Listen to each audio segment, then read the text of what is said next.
आज हम लोग बात करने जा रहे हैं इमाम मेहदी साहब के आने से पहले सुफियानी का क्या सिलसिला हुआ, सुफियानी कौन है, कहां से आएगा, कैसा शख्स है, क्या इमाम मेहदी साहब के आने से पहले सुफियानी का आना जरूरी है, अगर जरूरी है तो फिर सुफियानी कौन होगा। इसमें मैं पहले बहुत सारी वीडियोस बना चुका हूं, लेकिन इसके अंदर में कुछ डिटेल डिस्कशन, आखिर कुछ इंपॉर्टेंट बातें कि सुफियानी आखिर कौन होगा, कहां से होगा, कहां पर जाएगा, रिवायतों में क्या जुमला मिलता है, किस तरीके से होता है, क्या सुफियानी का आना ये अलामत है कि इमाम मेहदी साहब का ज़हूर बहुत करीब है या होने वाला है या हो चुकने वाला ही है, इस सब पे बात करने जा रहे हैं। आप वीडियो के लिए सब तो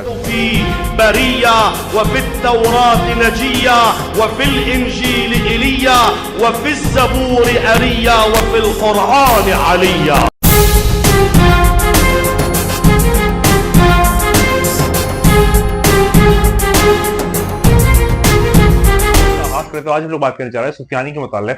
पहले मैं आपको बता दूं कि सुफियानी का आना या सुफियानी का खरूज जो है वो बहुत ज्यादा एक अहम अलामत है इमाम मेहदी इस्लाम के ज़हूर से पहले। अच्छा, अब इसमें आप दो चीजें सुने, क्योंकि हम लोग ज़हूर का अल्फाज जो है वो इमाम मेहदी इस्लाम के लिए यूज करते हैं, तो हम लोग और दीगर लोगों के आने के लिए या फिर जो भी साइंस है या भी जो भी चीजें पेश आएंगी इमाम मेहदी इस्लाम के आने से पहले, उसके लिए हम लोग खरूज का अल्फाज इस्तेमाल करते हैं। खरूज यानी कि खरूज किया, किसी ने आगे अपने आप को बढ़ाया किसी तरफ आने के लिए, तो हम लोग सुफियानी के लिए दज्जाल का खरूज इस्तेमाल करते हैं, ना कि ज़हूर, क्योंकि हम लोग सिर्फ उसे पायस रखते हैं इमाम मेहदी इस्लाम के रिलेशन में। चलिए बात का आगाज करते हैं। आज मैं कुछ रिवायतें जो आपके सामने पेश करने जा रहा हूँ सुफियानी के मुताल्लिक। अब मुख्तलिफ रिवायात हैं, कुछ इख्तलाफी रिवायात भी हैं आपस में, क्योंकि बहुत ज्यादा डिफरेंट नैरेटिव्स मौजूद हैं इसमें, तो मैं आपके सामने पेश करने जा रहा हूँ और फिर एक डिटेल डिस्कशन करते हैं। इमाम मेहदी इस्लाम का ज़हूर जो कितना करीब है, बस वो होने को ही है। एक मैं वीडियो बनाऊंगा और उसमें जरूर इंशाल्लाह बताऊंगा किस तरीके से चीजें जो है वो एकदम एन सामने आके खड़ी हो गई हैं, बस वो होने को है। बात का आगाज करते हैं, इसे साथ के साथ करते हैं कि वो आने वाला है।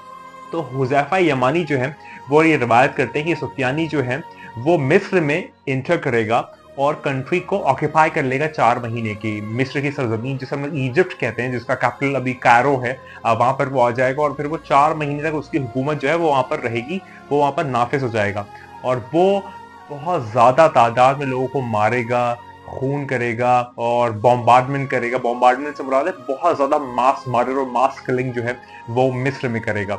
उसके बाद यहाँ पर हुज़ैफा यमानी जो है वो रिवायत करते हुए फरमाते हैं कि वो औरतों को रुला देगा, औरतों की जो आप कहते हैं ना उनका जो घर है बार है वो सब कुछ लूट लेगा, तबाह बर्बाद कर लेगा और लोग जो हैं वो मौत के लिए रोएंगे इससे निजात पाने के लिए। यानी कि इतना ज्यादा तबाही, इतनी ज्यादा बर्बादी, इतनी ज्यादा आपके लिए जो रिपरकशन हो जाएगा, इतनी ज्यादा प्रॉब्लमेटिक सिचुएशन अराइज हो जाएगी कि जिसमें लोग जो है वो तमन्ना करें कि हम मर जाएं, इससे बेहतर है कि हम इसके जाल में फंस जाएं। मतलब वो इतना ज्यादा जुल्म और ज्यादती करेगा सुफियानी। आगे बात करते हैं। कुछ रिवायतों में ये जुमला आता है कि ये हदीस जो है इससे थोड़ा सा मुख्तलिफ जुमला ये आता है कि सुफियानी जो है वो अपनी आर्मी को इंटर करेगा मदीना में, मदीना मुनव्वरा, वहां पर इंटर करेगा और वहां पर जितने भी उसकी आर्मीज हैं वो सारा जितना भी वहशत है वो लाने वाले होंगे, मुश्किलात लाने वाले होंगे, खून खराबा पैदा करने वाले होंगे। इतना ज्यादा मास क्वांटिटी और मास मर्डरिंग जो है वो सुफियानी करेगा और उसके बाद जो है वो जाएगा मदीना से मक्का की तरफ। यानी कि जब मदीना में सारी चीजें जो है वो तबाह और बर्बाद कर चुका होगा, फिर वो अपना डायरेक्शन जो है वो मक्का की जानिब करेगा और जब मदीना से रवाना होगा और मक्का की जानिब जा रहा होगा तो दरमियान में एक जगह है, बिटवीन द लाइन्स, दोनों जगहों पे एक जगह है जिसको हम कहते हैं बैदा, मकाम बैदा, यानी कि बैदा का मकाम, एक जगह है जिसका नाम बैदा है। वहां पर वो जब पहुंचेगा तो फिर उसकी आर्मी जो है वो सिंक कर दी जाएगी, जमीन के अंदर धस जाएगी, धसा दी जाएगी मकाम बैदा पे। एक बहुत मशहूर और मारूफ वाक़या है बैदा के मकाम पे जो मिलता है, तो यहाँ पर ये वाली भी जो चीज है वो वाज़ेह तौर पे लिखी हुई है। आगे पास सुने, इमाम मोहम्मद बाक़र इस्लाम मेरे मौला जो है वो फरमाते हैं कि सुफियानी का जो रिवोल्ट है, यानी कि सुफियानी का जो खरूज है और ज़हूर इमाम मेहदी इस्लाम जो है वो एक ही साल पेश आएगा। यानी कि पहले खरूज सुफियानी और फिर ज़हूर इमाम मेहदी अलैहिस्सलाम जो है वो एक ही साल पेश आएगा। यहाँ पर ये वाली बात जो है वो मिलती है। उसके बाद कुछ रिवायतों में ये बात मिलती है कि 3 खरूज होंगे। कुछ रिवायतों में, क्या बहुत ज्यादा रिवायतों में मैंने ये बात सुनी है, मैं आपके सामने बता दूं। 3 खरूज होंगे, पहला है सुफियानी का, दूसरा है यमानी का और तीसरा है खुरासानी का। ये 3 जो है वो मुख्तलिफ ग्रुप्स जो है वो आपस में आप समझ लीजिए निकलेंगे और खरूज करेंगे, एक साथ निकलेंगे और जब इमाम मेहदी इस्लाम का ज़हूर होने वाला होगा उससे पहले जो है वो सारा सिलसिला होगा। कुछ रवायतों में मैंने ये भी पढ़ा है कि जो ये सुफियानी, यमानी और खुरासानी जो है ये एक ही साल, एक ही महीने, एक ही वक्त जो है वो खरूज करेंगे। इनमें से 2 का जो है वो बहुत पब्लिसाइज्ड खरूज होगा और एक का जो है वो छुपा हुआ खरूज होगा, यानी कि एक जो है वो बहुत चुप होके अपना जो एक तंजीम है वो चला रहे होंगे, अपना सिलसिला जो है वो चला रहे होंगे, और जो दो बड़े ग्रुप्स हैं, जो वो होगा या खुरासानी या सुफियानी, वो बहुत ज्यादा खुल के, या यमानी भी हो सकता है, इन तीनों में से एक जो है वो छुपी हुई तंजीम होगी, सुफियानी तो नहीं होगी, या तो यमानी होगी या खुरासानी होगी, और फिर वो वाज़ेह तौर पे सामने खुरूज करेंगे। ये रिवायतों में जुमला मिलता है। अगर मैं आगे बात करूं तो इमाम जाफर सादिक अलैहिस्सलाम फरमाते हैं कि सुफियानी जो है वो रजब के महीने में खुरूज करेगा और वो कंट्रोल गेन कर लेगा डमेस्कस का। डमेस्कस यानी दमिश्क, दमिश्क जो है वो कैपिटल है शाम का, शाम यानी सीरिया, मॉडर्न डे सीरिया। एमेसस का, एमेसस अभी कोई जगह है मैं नहीं जानता, यहाँ पर आप देख लीजिएगा, एमसाह या एमेसाह, शायद अरबी अल्फाज है, इंग्लिश में लिखा है तो एमेसाह लिखना चाह रहे हैं। जॉर्डन का और पैलेस्टाइन का भी यहाँ पर अल्फाज आता है, और कन्फैन का। ये 5 जगह जो है उसका कंट्रोल जो है वो सुफियानी गेन कर लेगा रजब के महीने के बाद, यानी कि रजब में जब वो खरूज करेगा तो फिर वो पैलेस्टाइन का, कन्फैन का, जॉर्डन का, एमसा का और दमिश्क का जो है वो कंट्रोल गेन कर लेगा सुफियानी अपने खरूज को करने के बाद। इमाम ज़ैनुल आबिदीन इस्लाम जो है वो यहाँ पर फरमाते हैं और यहाँ पर कहते हैं कि जब इमाम ज़माना या इमाम मेहदी का ज़हूर जो है वो होने वाला होगा, एक शख्स होगा जिसका नाम होगा औफ असलमी, एक शख्स होगा जिसका नाम होगा औफ असलमी, जो कि खरूज करेगा कुवैत से। अब एक कुवैत का नाम देखिए मौलाना फरमा रहे हैं कि कुवैत से जो है वो एक शख्स खरूज करेगा जिसका नाम होगा औफ असलमी, और वो जो है वो मार दिया जाएगा सीरिया की एक मस्जिद में, सीरिया की एक मॉस्क में उसका कत्ल कर दिया जाएगा। और उसके बाद जो है वो शोएब बिन साले जो है वो इमर्ज करेंगे समरकंद में। समरकंद जो है वो मैं भी रिसर्च कर रहा था, तो वो उज़्बेकिस्तान में, जैसे कश्कदरिया या और जो ऐसे शहर है उसमें ही समरकंद जो है वो एक शहर है उज़्बेकिस्तान में। और शोएब बिन साले जो है वो इमर्ज करेंगे समरकंद से, और सुफियानी जो है वो इमर्ज करेगा, खरूज करेगा फलस्तीन से।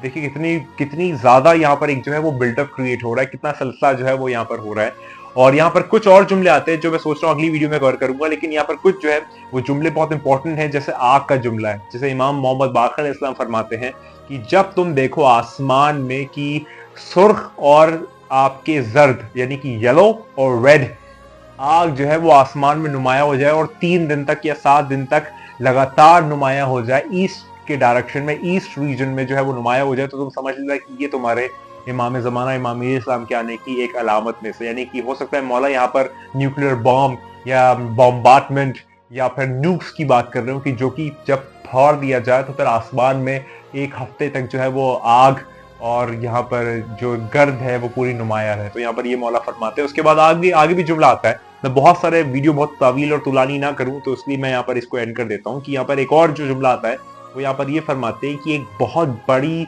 आग जो है वो हिजाज में लग जाएगी। हिजाज जो है वो आप जानते हैं, हिजाज जो है वो आज जो सऊदी अरेबिया या आले सऊद ने जो अपने नाम पे सऊदी अरेबिया रख दिया, उसको असल नाम हिजाज था। तो हिजाज जो है यानी कि आज का मॉडर्न डे सऊदी अरेबिया, वहां पर एक आग लगा दी जाएगी, आग लग जाएगी।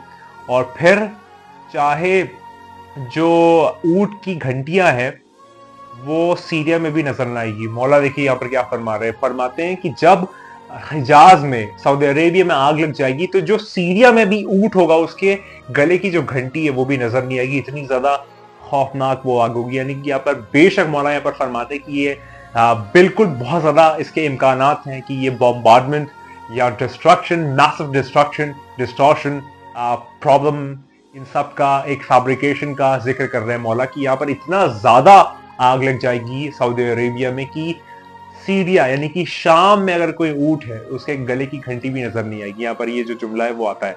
तो ये अब आप जो साइंस सुन रहे हैं, देख रहे हैं, समझ रहे हैं, आजकल अगर आप रिसर्च कर रहे हैं तो आप देख रहे होंगे कि सारा सिलसिला जो है वो बिल्डअप हो रहा है, वो बन रहा है, वो चीजें जो वो तब्दील हो रही है, अपने आप की शक्ल जो है वो मुख्तलिफ इख्तियार कर रही है इस तरीके से कि इमाम मीर रस्म का ज़हूर जो है वो बहुत दूर नहीं है, 50 साल नहीं है, 100 साल नहीं है, 200 साल नहीं है, वो बस आने को है, वो बस आने वाला है, वो बहुत जल्द आने वाला है। वो वक्त ऐन आके खड़ा हो गया है कि बस उसके पर्दा हटाने की देर है और तेरे सामने आने की देर, बल्कि ऐसा समझ कि तेरे आंखों से पर्दा उठने की देर है, क्योंकि वो तो हमेशा से मौजूद है। क्योंकि रिवायतों का जुमला है कि अगर जमाने की हुज्जत इस जमीन पे मौजूद ना हो तो ये जमीन बाकी नहीं रखती। ये जमीन बाकी है उसके तुफैल में, ये जमीन साखी है उसके तुफैल में। ये जमीन जो है, जो इसमें काश्तकारी होती है, जो इसमें हवा चलती है, जो इसमें रौनक है, जो इसमें बरकत है, वो सारी वजूद है इमाम ज़माना इमाम मीर इस्लाम की वजह से, वगरना ये मुमकिन नहीं है, ये पॉसिबल नहीं है, इम्पॉसिबल है, ये नेक्स्ट टू इम्पॉसिबल है। यहाँ पर ये वाला सिलसिला जो है वो सारा आपके सामने मौजूद है। पैलेस्टाइन का जिक्र मौला ने यहाँ पर किया है, मुख्तलिफ शहरों का यहाँ पर जिक्र किया है। और यहाँ पर एक और रिवायत आती जो मैंने पढ़ी थी, आप लोगों को सुनाई भी थी, बनी किंतूरा के मुताल्लिक। बनी किंतूरा जो है, जिनको हम लोग चाइनीज कहते हैं, रिवायतों में जो जुमला आता है बनी किंतूरा या बनी कंतूरा जो हम कहते हैं, वो चाइनीज के लिए इस्तेमाल किया गया है, जिनकी चेहरे जो है वो फ्लैट होंगे और आंखें बहुत छोटी हुई होंगी। तो जिस वक्त रिवायतों का जुमला आता है कि तुम देखो कि बनी किंतूरा हिजाज में एंटर हो जाए, यानी कि चाइनीज अरेबिया में एंटर हो जाए, तो तुम समझ लेना कि फिर बर्बादी जो है वो तय है और फिर वो रुक नहीं सकती, वो थम नहीं सकती, उसके अंदर कोई स्टॉपेज नहीं है, कोई उसका अबॉर्ट नहीं कर सकता। वो फिर और फिर और फिर एक्सटेंशन और एलिमिनेशन और एक प्रॉब्लमेटिक सिचुएशन का अराइवल है। तो यहाँ पर ये वाले जुमले जो है मैं आपको समझा दिए, याद रखिए वो आने वाला है, वो बहुत ज्यादा रहता है, तैयार हो जाइए। देखिए वक्त नहीं मिलेगा, वक्त जो है बहुत तेजी से गुजरता चला जा रहा है। अगर ये एंड वक्त है, अपने मौला की तरफ चले जाइए, अपने मौला को पुकार लीजिए, वो मौजूद है। तू पुकार तो सही, तू बुला तो सही, वो आएगा। वो खुद कहते हैं कि मुझे यकीन की हदों में रह के बात करो, मैं जमाने का इमाम नहीं कि सुबह होने से पहले तेरी मुश्किल हल ना कर दूं, तो मुझे नरजिस का लाल ना कहना। और अब आपको देख रहे होंगे कि एक नई जगह, एक नई सिचुएशन है, इस पर भी इंशाल्लाह मैं बात करूंगी कि मैं अभी कहाँ पर हूँ, और वीडियो जो है वो पिछले कुछ दिन से आ नहीं पा रही थी, किस लिहाज से नहीं आ पा रही थी, उस पर इंशाल्लाह मजीद बात होगी। लेकिन याद रखिए कि जो सबसे अहम बात है कि मैं रहूं कोई रहे ना रहे, वो बाकी है। और तू अगर बाकी है तो तेरा ऊपर लाजमी है, मैंडेटरी है, तो उस पर ये कंपल्सरी है कि तू अपने मौला के पास जाए और उनकी गुलामी में चला जाए, क्योंकि ये सबसे इंपॉर्टेंट चीज है। याद रखिए वो आने वाला बुबा जल्लाना। तैयार हो जाए इस बात पे, बार हो जाइए, बार हो जाइए कि तेरे मेरे और हम सबके मौला आने वाले। याद रखी तू नहीं है, बस वही हुई है। खुदा को याद करो यार, खुदा को याद करो। खुदा हाफिज।